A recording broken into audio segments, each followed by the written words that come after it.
இப்படி ஸ்மார்ட் ஆயிட்டே போனா நாங்கெல்லாம் என்ன பண்றது? எங்களையும் பத்தி கொஞ்சம் யோசிக்கணும்ல. கல்யாணம் பண்ணிக்கலாமா? Will you marry me?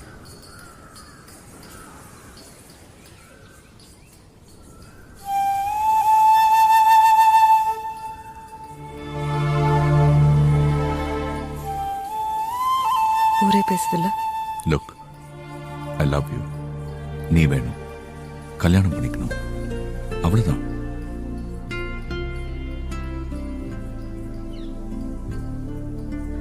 Isha,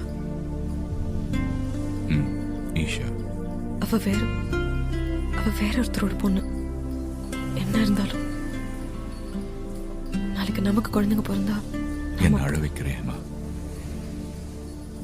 உன்னால மட்டும்தான் அது முடியும். வேற சத்யா, ஐம் சாரி, நான் அப்படி சொல்ல. ஈஷா உன்னுடைய குழந்தை, உனக்குள்ள இருந்து வந்தவ. அப்படின்னா அவ என்னதும். அவ எப்போவோ என்னோட ஈஷாவாயிட்டா. அவளை முதல்ல நீ என்கிட்ட கொடுத்தல்ல, கோட் வாசல்ல, அப்பத்துல இருந்து 6th ஸ்டாண்டர்ட்ல இருந்து ஃபவுண்டன் ஹெட்.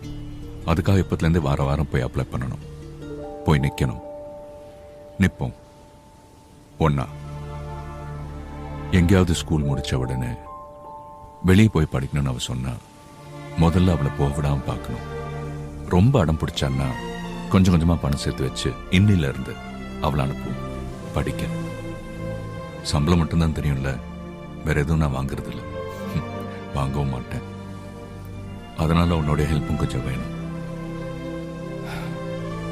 அதுக்காக சொல்ல வரேன். ஈசிஆர்ல கொஞ்சம் தூரமா ஒரு லேண்ட் ஒன்று பார்த்துருக்கேன், வாங்கணும்.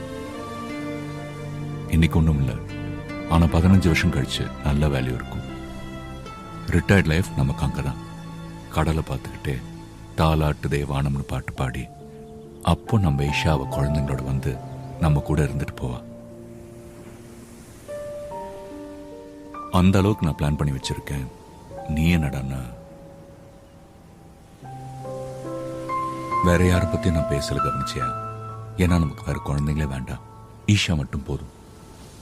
சத்யா, நீ எனக்கு வேணுங்கிறதுனால நான் இப்போதைக்கு என்ன வேணும்னாலும் சொல்றேன்னு நினைக்கிறியா? சத்தியமா சொல்றேன், ஈஷா தவிர நமக்கு வேற குழந்தைங்களே வேண்டாம். என்ன, மெடிக்கல் ஷாப்புக்கு ஓடிக்கிட்டே இருக்கணும், அது ஒண்ணுதான் பிரச்சனை.